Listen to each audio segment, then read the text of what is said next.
Hey guys, HutchyMJH here. We are once again watching another Hogwarts Legacy video. Last time we watched the first gameplay showcase, and this time we're watching the second one. I've been told that there's a lot more revealed in this one, so hopefully it'll be good. But without further ado, let's get into it.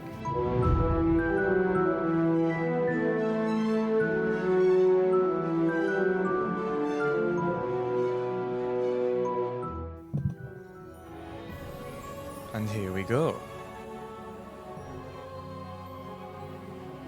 I think they played this... Yeah, this was in the last one, this like lead-up trailer type of thing.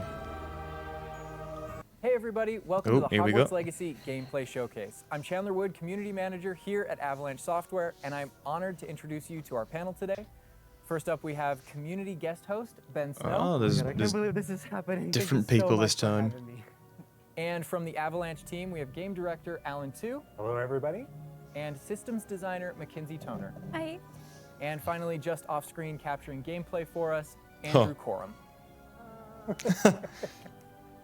Today, we'll be giving you a taste of the open world via Broom Flight, a deeper look at combat using the Dark Arts Battle Arena, and a look at your personalizable home within Hogwarts, the Room of Requirement, where we may even see some beasts. And we're starting right where we left off in our last gameplay showcase, just outside Hogwarts, which I love that you can walk out of the castle after walking through everything. Can you just summon your broom? Is that how it works? Like Red Dead Redemption Horse. I know that's something that can you just like about whistle for your broom? Yeah, I'm a big fan of just being able to hop on the broom and go anywhere. There's something about kind of like the sensation of everything being open to you, and just I love the proximity that I can get to things. I love flying close to the ground, and oh my god. I kind of wanted to talk about it just because I feel like, you know, the brooms. I know this is old, but I have not seen this yet. Feelings of exhilaration, but because they're not just I have a broom and it's done. I actually kind of like some of the mechanics in it. So you see in the lower right, there's a meter there, and occasionally as Andrew's kind of flying up or flying down, you might notice it draining or not. And this isn't the present day where all the broom technology is well known and advanced and everything that we know and love. This is an earlier time where they're still trying to figure out, you know, we're not at the 3000 yet. I was going to say, so you can't like do 11. massive Oh my goodness, I'm just so speechless right now because this big is speeds. so beautiful. The world just looks so... Are you still going By the way, quite the quick? broom, is that like the only one, or can you like upgrade that broom to go faster? Yeah, so we have You can upgrade shop them. in Hogsmeade, actually a broom shop. And so that sells a variety of different brooms. And it was important to us that the player could customize themselves based on their own aesthetic. So they're purely cosmetic, but if you talk to the shopkeeper and help him out, he'll actually sell upgrades. Yeah, and those upgrades will make it so that where normally the broom, you can only fly, you can only go at max speed. It's kind of like a turbo meter down there. You can only go at max speed without the meter going down, kind of closer to the ground. And as you raise into the air, you'll notice the meter drop. And so those upgrades will allow you to increase that distance from the ground.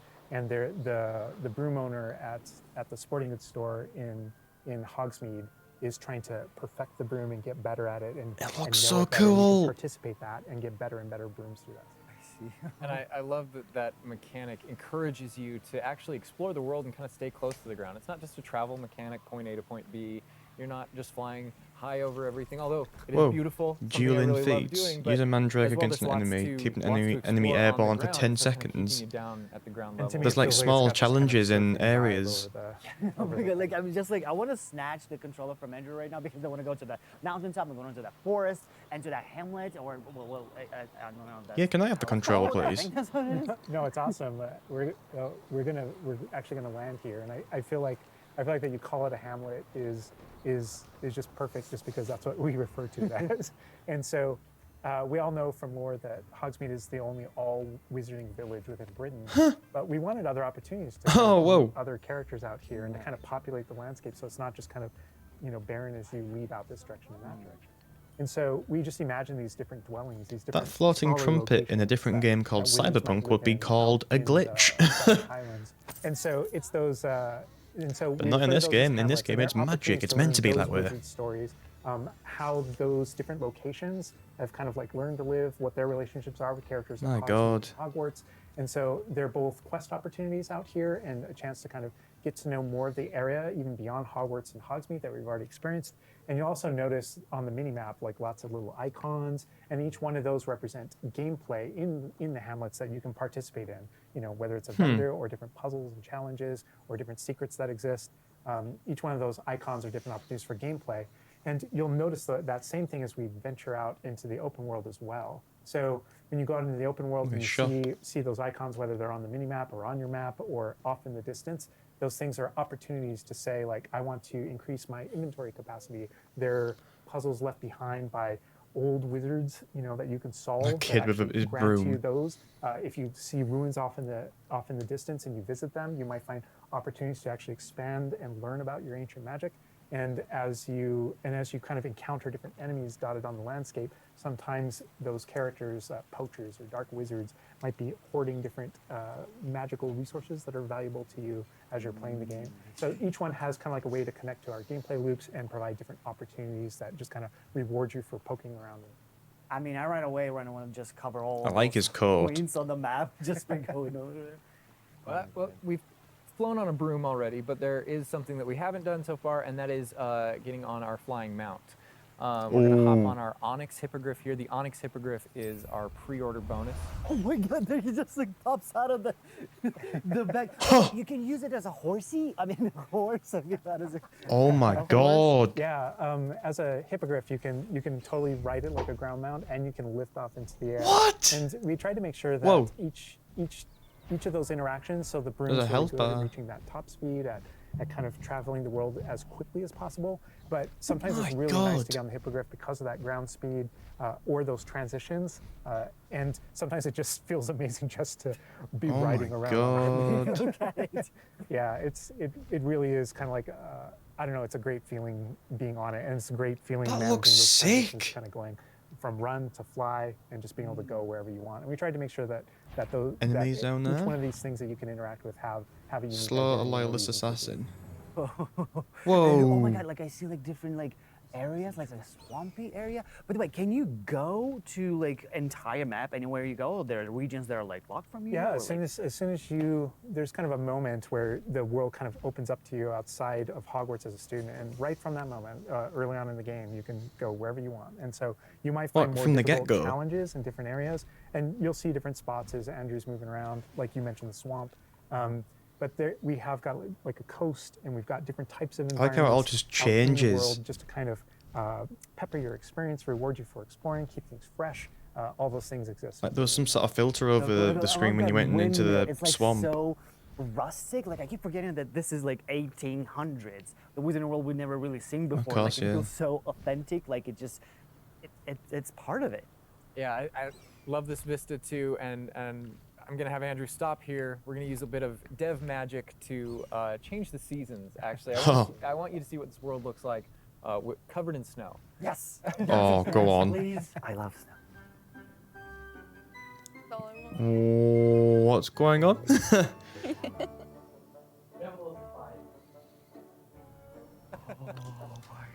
That looks so good. Oh my goodness. This is so pretty. Okay, it looks so realistic. Oh my God. It does. It looks so like completely. Oh my God. Does it have like actual like gameplay impact? Like impact on the gameplay, or does it like it's just the this is not a real game.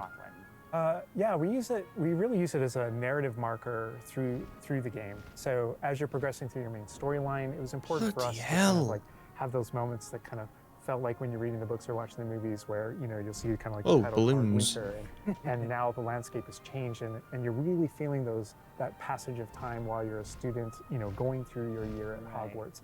And I think we wanted to duplicate that. And for me, it's really fun that it's not just on the outside, which I agree. I think it looks really beautiful.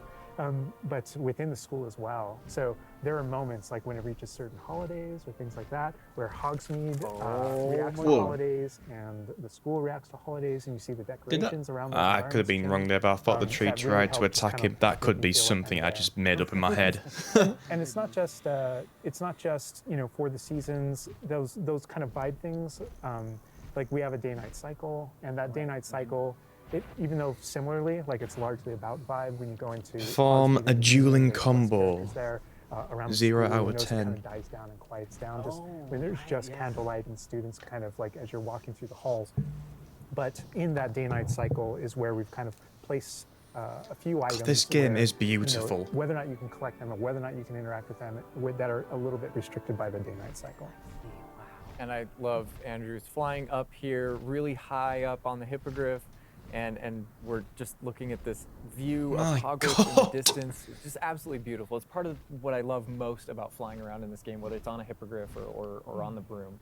You know, I mean, you talk about going anywhere and things that you can see in the distance, and that's one of my, I still can't get over, like, no matter, I played this so much, but I still can't get over the fact that I can see Hogwarts out there, and there's just something beautiful about knowing that all of the things inside of it, the classrooms, the students, the professors, all the places I can go, I can just fly my hippogriff, land in the courtyard, enter the front doors, and just walk, you know, to the library, to class, or to greenhouse, or to my common room. That it's all. That is quite cool. One space is still exciting to me after all this. I mean, I'm just I'm speechless right now. It's just absolutely beautiful. It's just, oh my God. As much as we want to spend a lot more time out here just flying around, experiencing No, the don't cut world, away. I think this is a great opportunity to switch over to combat. And last time we gave an intro to combat. This time we're going to really go a lot more of a deep dive on using the Dark Arts Battle Arena, which is part of our deluxe edition.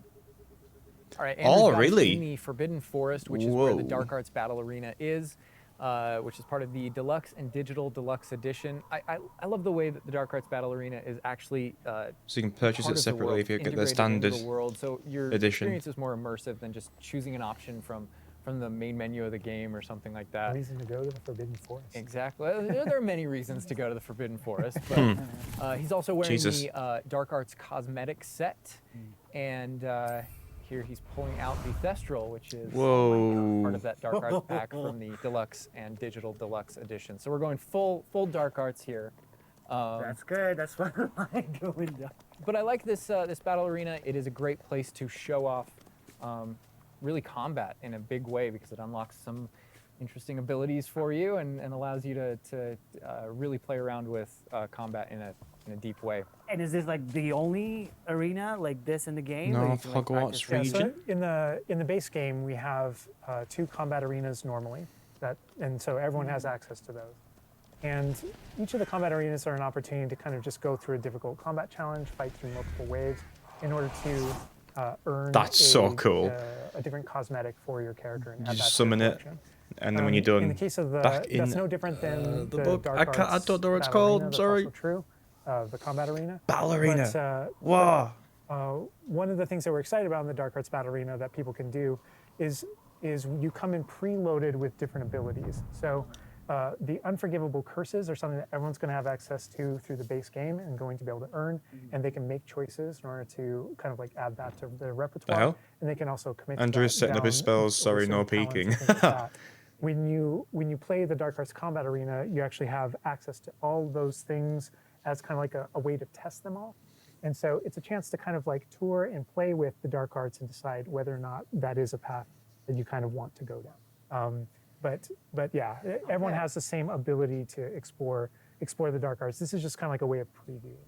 And again, a great place for us to show off combat in general. So I think we're gonna jump in here. Andrew's gonna start battling, and we can start talking about everything we're seeing on the screen.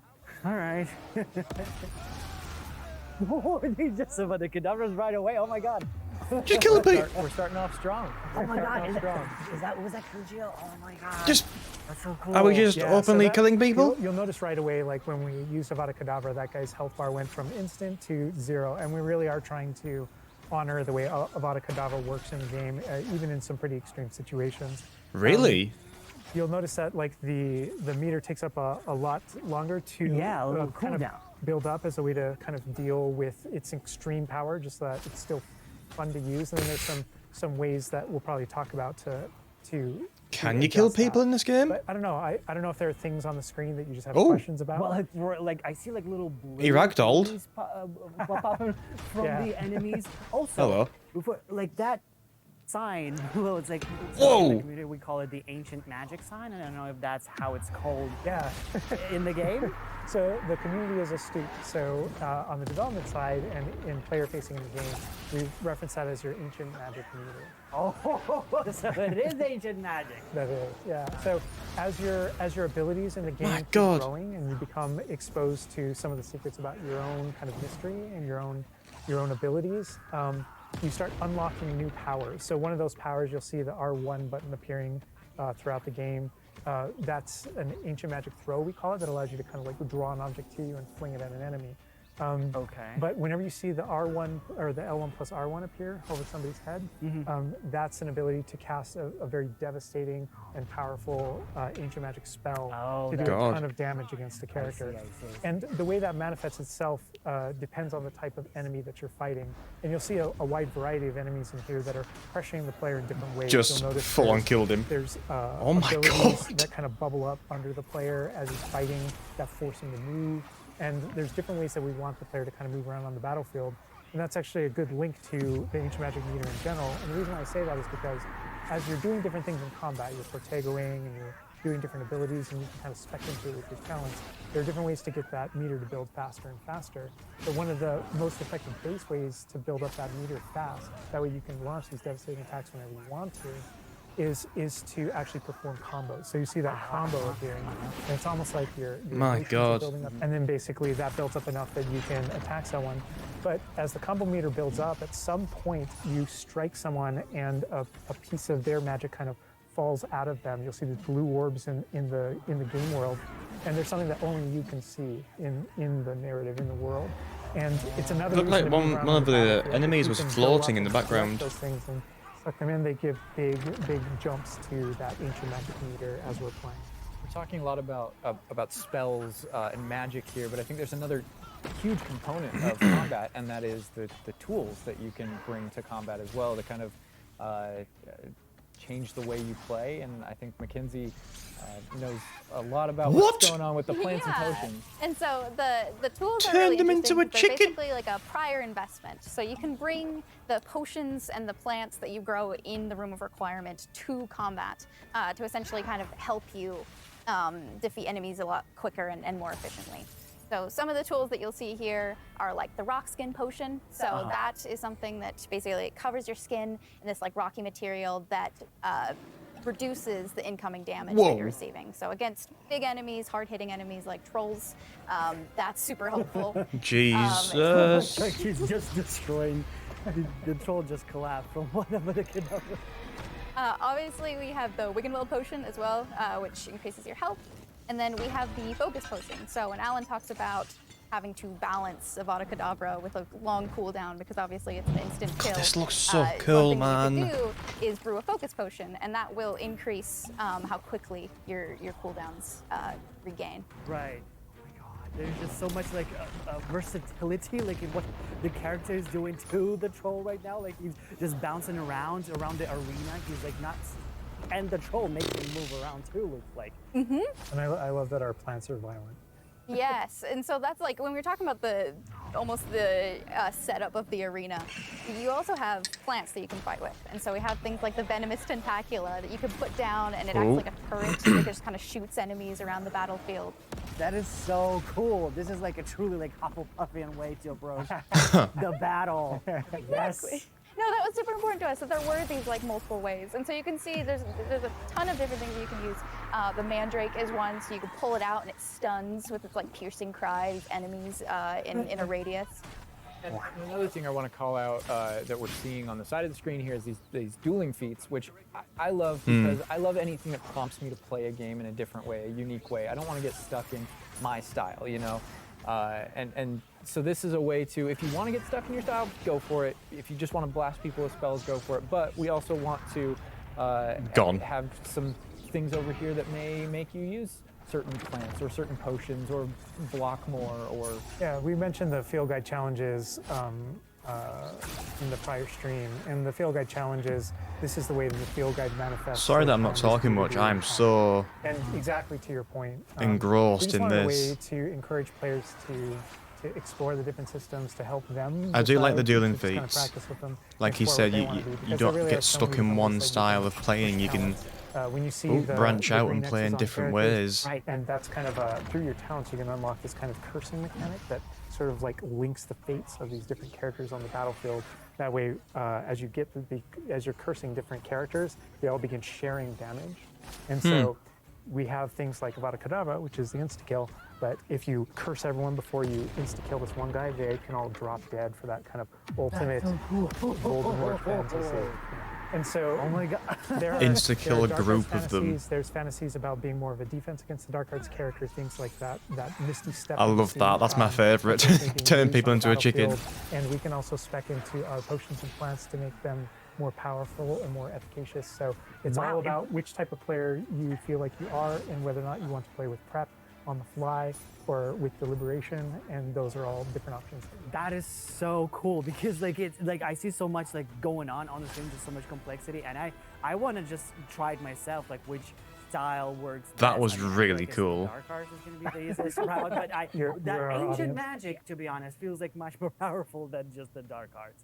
Yeah. To be fair. And speaking of plants and potions, we're going to be putting the dark arts away, put those unforgivable curses away, and heading to the Room of Requirement, which is your home within Hogwarts, a personalizable space that actually has some utility as well, where you get to brew things and grow things and also care for some beasts. All right, Andrew's got us in the Room of Requirement, wearing, we kind of went casual mode on the outfit here, wearing a nice jumper. And I think that's a good jumping off point for the personalization of the space as well. Not just your character and the visuals of your character, but actually this space is a place that you can make your own. Yeah, it was super important to us that this space really did feel like your reflection as a wizard. So you can change the architecture in here. What? Different themes throughout, that's so cool. starkly different themes, to really just hammer home that this is yours. You Oh can my take- god, what? Oh my This is god. beautiful. We never expected that to be. Oh my god.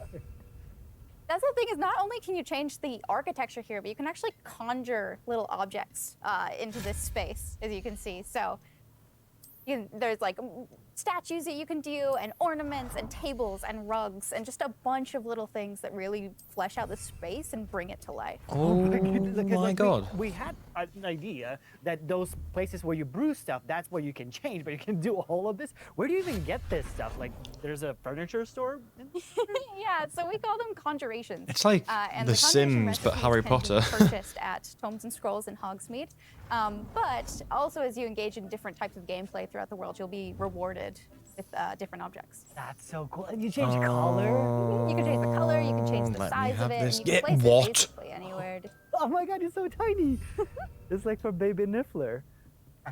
And I love how the system too is designed. It's not mechanical; it's immersive, and so you get the magical effect of conjuring it in, and you're actually doing this in the world as your character. But the way you've blended like that gameplay with the immersive design of personalizing the space. Oh my god, like, and I love the animation, how it like appears, you know, like it's not just like there, it's like it almost like it apparates. It is really quite beautiful. Oh my and that was god. the thing, is we wanted that to look really nice, because the magic in the wizarding world is everywhere. It's physical, it's kinetic, and it's whimsical. We really wanted to nail that whimsy. This in game's space. coming out on PS4. Another thing that I wanted to discuss is that not only And can Xbox you One? like conjure things and you How? can change their look. But you Oh, can do wait, that no, with the actually, to be utility fair, I objects think it as might have well. been So you can see that delayed. We have planting pots. I and don't even potion understand stations. how You they're can going to change be the look on. of those, It's going to be on those as well. consoles, to be And fair. these are the areas where, as we had mentioned previously, It seems you'll like a be very growing your demanding plants, you'll be game. brewing your potions. Not for like current gen or PC, but for So while you're last also gen, definitely. doing these like kind of nurturing based activities, this is also the space where you would bring your gear to be identified, and gear to have like rates put on it, which I believe Alan can talk to. Oh. Yeah, we keep bringing up appearance and how it looks, and on a, like in the game you can look like anything you want to whenever you want to, but the player will be finding different types of gear, that we call it, as you progress through the game. And essentially we just know that clothes and different items in the wizarding world can have different magical properties. And as you explore and as you adventure and as you defeat enemies, you're going to be finding different pieces of gear that have different abilities, and that can help you in your journey and are a major part of you kind of growing as a wizard and advancing as a wizard.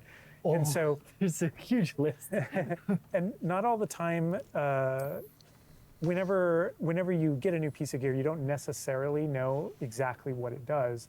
And so there is a station inside of the Room of Requirement that you can conjure. It's one of the first things you conjure, called an identification station, where you can actually bring that gear that you're uncertain about and learn what its abilities are. Right. Oh, wow. That's so cool. And then as the space advances even further, and the space will eventually grow its own rooms, and you're going to get new recipes, you know, like Mackenzie's talking about, all these different things keep expanding. And as it expands, eventually you're going to earn what we see here, which is called a loom.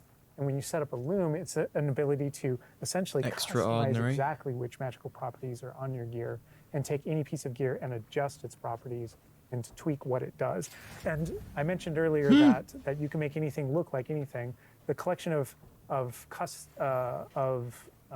appearances, we call it, or cosmetics, we've been referring to it in this stream. Those types of things you can use, and you can apply a look to any other look. So if you get a piece of gear, you put it on, you look like that, but you can change it to look like whatever you want. Oh, so wow, cool. yeah. And, I do like that in these type of games. You can just put some ability to the sweater, but then you can just swap that ability. Yep, and appearances you can edit whenever you want in the gear screen. The loom is specifically about applying traits and applying larger upgrades that just kind of grant you greater statistical advantage, or give you really specific abilities that blend in nicely with where you're trying to go with your combat fantasy or talents and things like that. Interesting. I'm just seeing that they're just like pumpkin fur, mooncalf fur. Where does that come from? Yeah, and so you'll notice that the ingredients that are used to add traits and to upgrade your gear are based around beasts. So this is where we get into the beast care section, which is inside this vivarium. Whoa. Kind of bigger space on the inside idea. What? So you can see here we have a couple of beasts out. We have a Oh my grapehorn, God. and a mooncalf, and a niffler, and a kneasel as well. So quite a variety. Oh my God, he's just like a big puppy. They're so cute. Cuddling. I know, oh my God, they're together. Oh, that's so cute. They're adorable. And so part of beast care is petting them as well, but feeding them too. And so once you do those things, that's when they feel safe enough that they'll give you their magical ingredients. So mooncalf fur, niffler fur, etc. That's really cute. That's like very cute. Because that makes sense. Because when you Oh touch my the animals, God. you get some fur leftovers. I think that one might be my favorite. Oh my God. The niffler. Yeah, and we really want to hammer home the fact that this is like a home that you're making for them. So in the overland, you can find these beast dens and rescue these beasts. Part of doing so is brushing them and feeding them food as well, and to build that relationship with your beast. Oh, this looks so To be able cool. to care for beasts, you can actually conjure things in this space as well. The house, the cottage. Yeah, right. And so we have like a lot of little ornaments in this area, and a lot of them are purely cosmetic, but they look really cool. Again, it's the personalization of this space. Jesus. Oh my goodness, no, this is like, I'm gonna spend 8 hours just designing this whole area to personalize. This is like cool. It's like you have this little play Brushing area, it. like a personalized God. fish tank, so to say, just for the creatures. I love it. Yeah, no, totally. And there's like a decoration aspect, but there's also, we were saying inside as well, is there's a utility aspect to it How too. is this game So going to work as on you, PS4 progress in and the Xbox game One? And you're able to purchase Like more how? conjurations, you're able to speed up your process. So one of them, for example, is the food processor, which allows for the beasts in the space to automatically get feed, so you don't have to do it manually. And so you're really building the progression for yourself here. Beast toy box. In addition, there's also a toy box where you can, where you can play with your beasts. And you'll see here, yeah. So you can, there's a bunch of toys in it, and each beast has their own favorite toy. So as you can imagine, the mooncalf really likes the moon ball, or the kneasel, as like a little cat, really likes to chase the yarn ball as well. Right. And they're super cute. Oh my God. Watching them, it's so cute. And the big thing we really wanted to hammer home is that the world is a dangerous place. And so by going and rescuing these beasts and bringing them back here and caring for them, you're really helping them out. There's poachers in the overland who hunt these beasts for their material. So instead, you're caring for them. You're giving them a home. Oh my God, If you get to witness these getting killed by a poacher, But he looks like my that might kill me. That might destroy me a little bit. You could actually name them as well. So like your dog. What? So getting back into that personalization, you know, yeah, we didn't want you to just like throw in, oh, here's a Graphorn in here. Wait, like, this is filmed on the this can PS5? be named whatever Andrew's about to Mad. name them. Bruce. That's a good name. You know, we've created this really nice space, and you can get additional vivariums, correct? To different kind of aesthetics and looks to where you're. For people that are Yeah. watching this video, I need you to Progression leave is a big part of the comments space as well. of So what I can as you name progress through my the story, pets you will unlock more in this vivariums. So game. as you can see, this one's quite meadow My themed, creatures. Big, open, bright. But there's other ones, say like a swamp that you might encounter, and it's really a visual effect to and more space for your beast. Oh, so it's like those. So when we're inside the room requirement, there's like on the left, there's that moon glow from one entrance, and then some shrubbery going on the right. Is that what you're talking about? Yep, that's exactly it. Ah. Oh, you put trees in here too. Oh my goodness. And another thing with the beast care that I think is great, you know, tying back to the same kind of thing that you did with like the broom, where the broom is not just a method of travel, it's actually built in and integrated into the world. In the same way, like beast care isn't just this added element. You're not just throwing it on top. There's really What's this that? like narrative and integration to. Yeah, everything Moonstone. connects. So as you progress through the missions, you'll expand the space. As you earn resources, you'll go into Hogsmeade and use them to unlock the gameplay here and unlock new conjurations and different things to play around with in the that's open cool. world. It's in those different environments, like the different combat and conflicts What? and bandit How camps big can you and go? different Oh, things like large, that that okay. exist in the overland. That's Those big. things are That is what big. create recipes that exist My in the God. world. So all these things Just have a way of seamless, you just place it connecting. down. That's why I'm so Moonstone confused that for you like find out in the world is PS4 the and Xbox resource One. I that we don't use think to they can conjure handle everything that type that's of found throughout the world. demand Forgeables are used for an for older rescue. console like so really that. everything's like a cycle and keeps you coming back. But even with the story that's being told too, you know, I think people know who Poppy is and that she has a particular affinity for beasts. Yeah, I mean, I think everything we're seeing here, you know, you're going to be venturing out into Jeez, the world. it's a big well. And this is just kind of the tip of the iceberg, even of Well, kind of well, your well. interactions with beasts in that narrative. So, you know, you bringing up Poppy, there are more kind of mysteries to discover and things to discover out in the world that have to do with her and that have to do with caring for beasts. And so different characters have their own stuff that just kind of make this all just kind of like the beginning of your journey. Well, we could spend hours in here, but we're gonna have to end the stream now. No. What do you think about what you've seen today? I thought it was I'm longer. just so blown away by how beautiful it looks. The open world seems so detailed, and there's so many things to do. And like the combat, we're gonna spend like 2 weeks or more just breaking it down by pieces. There's just so much to this world. Like I'm so happy you guys. Bruce, did I this love that. I love that he's named him overall Bruce. gameplay. And that's just the tip of the iceberg. We've got more for you to discover and find on your own. Thank you so much for being here. Thank you for watching. Hogwarts Legacy is It's all right. available for pre-order now. It releases February 10th with 72-hour early access for owners of the Collector's, Deluxe, and Digital Deluxe Edition. We're gonna wrap I things think up. I'm gonna but have to get the. First, we've got a little surprise for you. Wait, what? Bye. Andrew in the corner. What surprise? Hello. Don't be something I won't know. I don't know like all these references.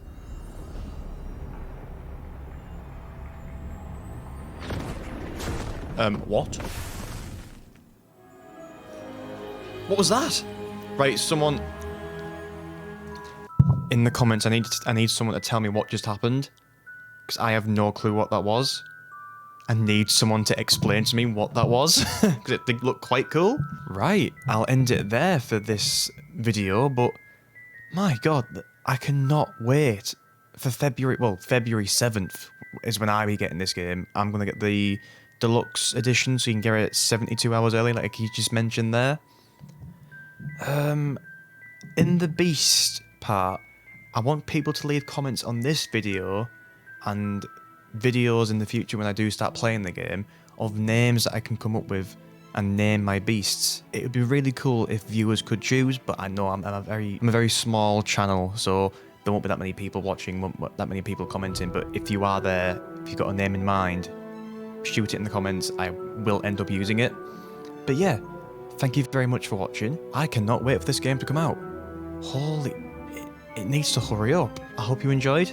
Please don't forget to like, comment and subscribe, and I will see you later.